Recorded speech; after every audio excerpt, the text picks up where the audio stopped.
El conflicto de los siglos, capítulo 5, el lucero de la Reforma, parte 2. Otro mal contra el cual el reformador sostuvo largo y reñido combate fue la institución de las órdenes de los frailes mendicantes. Pululaban estos frailes en Inglaterra y comprometían la prosperidad y la grandeza de la nación.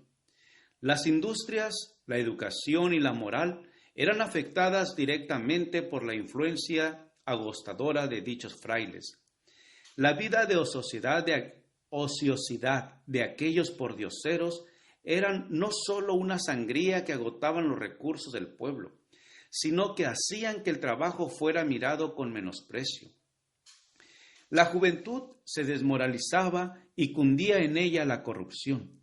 Debido a la influencia de los frailes, muchos eran inducidos a entrar en el claustro y consagrarse a la vida monástica. Y esto no solo sin contar con el consentimiento de los padres, sino aún sin que éstos lo supieran, o en abierta oposición contra su voluntad.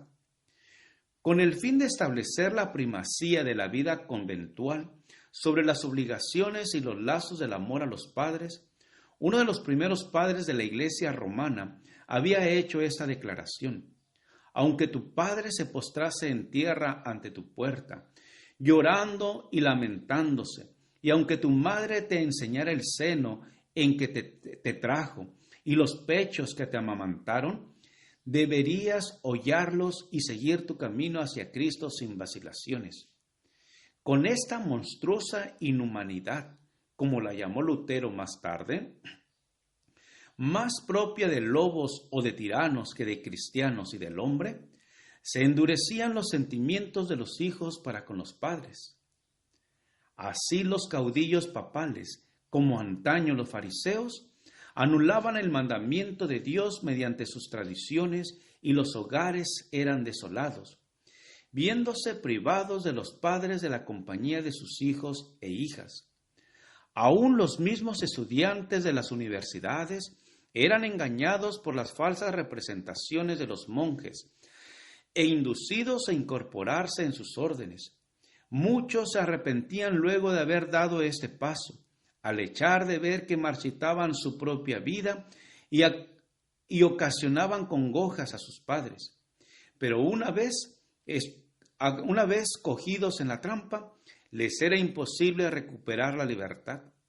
Muchos padres, temiendo la influencia de los monjes, rehusaban enviar a sus hijos a las universidades, y disminuyó notablemente el número de alumnos que asistían a los grandes centros de enseñanza.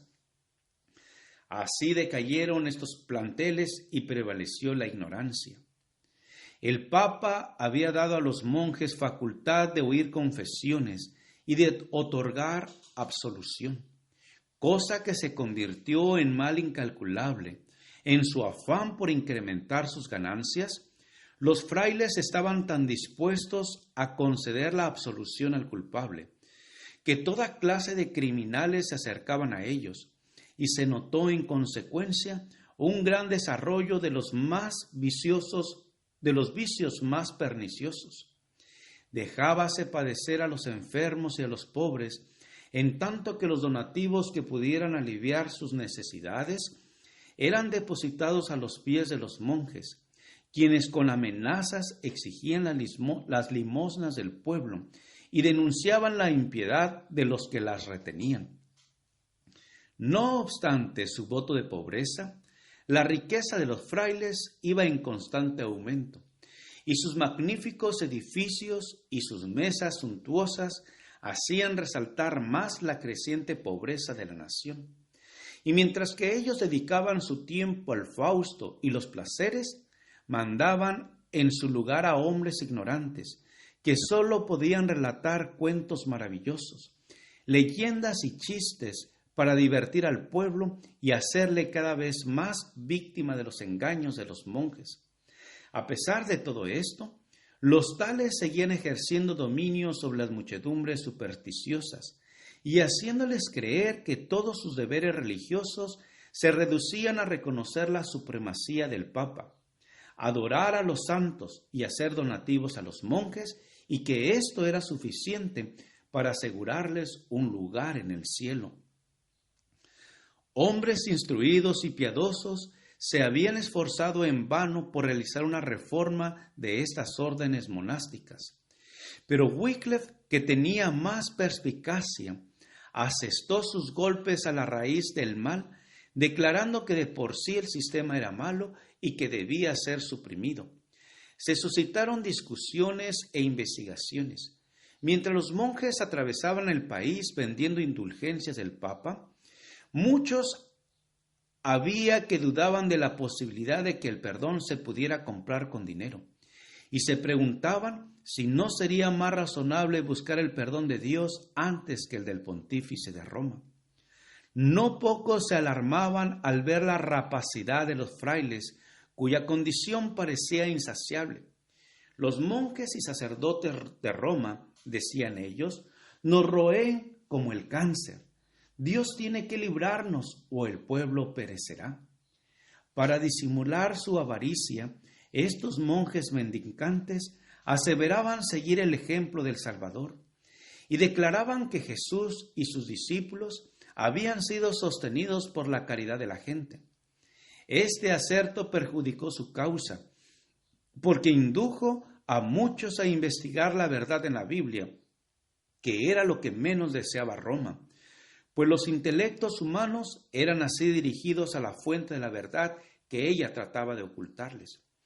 Wycliffe empezó a publicar folletos contra los frailes, no tanto para provocarlos a discutir con él como para llamar la atención de la gente hacia las enseñanzas de la Biblia y hacia su autor. Declaró que el poder de perdonar o de excomulgar no le había sido otorgado al Papa en grado mayor que a los simples sacerdotes, y que nadie podía verdaderamente excomulgado mientras no hubiese primero atraído sobre sí la condenación de Dios. Y en verdad que Wycliffe no hubiera podido acertar con un medio mejor de derrocar el formidable dominio espiritual y temporal que el Papa levantara y bajo el cual millones de hombres gemían cautivos en cuerpo y alma. Wycliffe fue nuevamente llamado a defender los derechos de la corona de Inglaterra contra las usurpaciones de Roma, y habiendo sido nombrado embajador del rey, pasó 2 años en los Países Bajos conferenciando con los comisionados del Papa.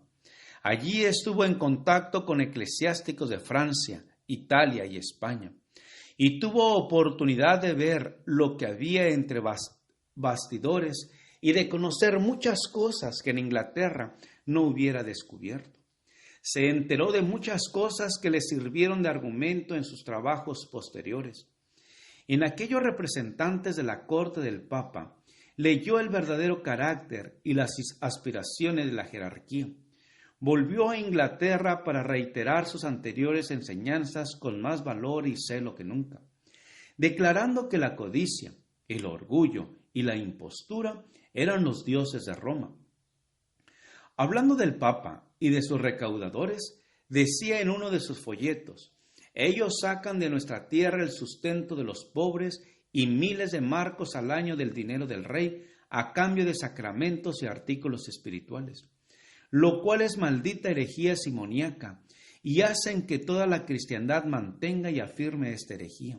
Y a la verdad, si en nuestro reino hubiera un cerro enorme de oro, y no lo tocara jamás hombre alguno, sino solamente ese recaudador sacerdotal, orgulloso y mundano, en el curso del tiempo el cerro llegaría a gastarse todo entero, porque él se lleva cuanto dinero haya en nuestra tierra, y no nos devuelve más que la maldición que Dios pronuncia sobre su simonía.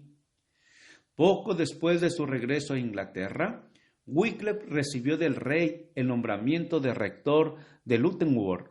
Esto lo convenció de que el monarca, cuando menos, no estaba descontento con la franqueza con que había hablado.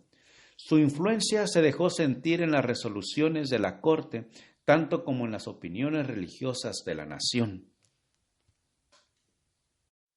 Gracias por escuchar este audio. Te invito a escuchar la siguiente parte. Jehová te bendiga y te guarde. Con aprecio, Pastor Juan Manuel Flores Espinosa.